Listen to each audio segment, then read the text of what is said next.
ഇപ്പോൾ കൊല്ലം ജില്ലയിലെ ഇരവിപുരം മണ്ഡലമാണ്. അപ്പോൾ അതിൽ കൊല്ലം കോർപ്പറേഷനും ഒരു പഞ്ചായത്തും മയ്യനാട് പഞ്ചായത്തുമാണ് ഉൾപ്പെടുന്നത്. അപ്പം അതിൻ്റെ വോട്ട് നോക്കുകയാണെങ്കിൽ ഇരവിപുരത്ത് LDF ആണ്, ടൈറ്റാണ്, തുല്യശക്തികളാണ്. 45,888 38.5% വോട്ട്. UDF 43,000 വോട്ടുണ്ട്, 36% vote. BJP 20%. ഇപ്പൊ കൊല്ലം ജില്ല ഇതുവരെ അനലൈസ് ചെയ്തതിൽ 20% UDF. ചാത്തന്നൂർ കഴിഞ്ഞാൽ വോട്ടുള്ളത് ഇരവിപുരത്താണ്. 25,000 വോട്ടുണ്ട്. അതേ 6,000 UDFന്റെ മെമ്പർമാരുടെ ടോട്ടൽ നോക്കി UDF 25 പേരുള്ളപ്പോൾ LDFന് 17 പേര്, NDA 5, അതേഴ്സ് 1.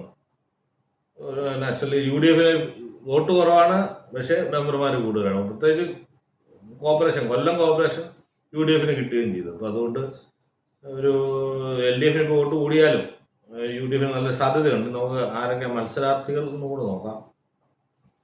CPMന്റെ സിറ്റിംഗ് സീറ്റാണ്. M നൌഷാദാണ്. അദ്ദേഹം കഴിഞ്ഞ തവണ വലിയ 65,000 വോട്ട് നേടി വിജയിച്ചു, നല്ലൊരു മാർജിന് വിജയിച്ച മണ്ഡലമാണ്. 52 പകുതി കൂടെ വോട്ട് വേണ്ടിയാണ്.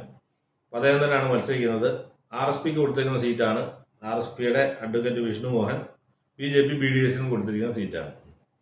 ഇപ്പോഴത്തെ കണ്ടീഷനിൽ ലോക്കൽ ബോഡി നല്ലൊരു പെർഫോമൻസ്, ഇത്രയും പുറകിൽ നിന്ന് UDF ഇത്രയധികം വോട്ട് കൂട്ടിയിട്ടുണ്ട്. 43,000 വോട്ട്.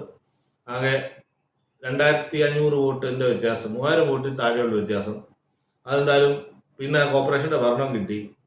അപ്പൊ അതുകൊണ്ട് UDFന് ഈ ട്രെൻഡ് നിലനിർത്താൻ പറ്റുമെന്നും അസംബ്ലിയിൽ UDF LDFനെ കവർ ചെയ്യുമെന്നാണ് എൻ്റെ വിശ്വാസം. ചെറിയൊരു മാർജിനിൽ UDF ഇരവിപുരം പിടിച്ചെടുക്കുമെന്നാണ് എൻ്റെ അനാലിസിസ്.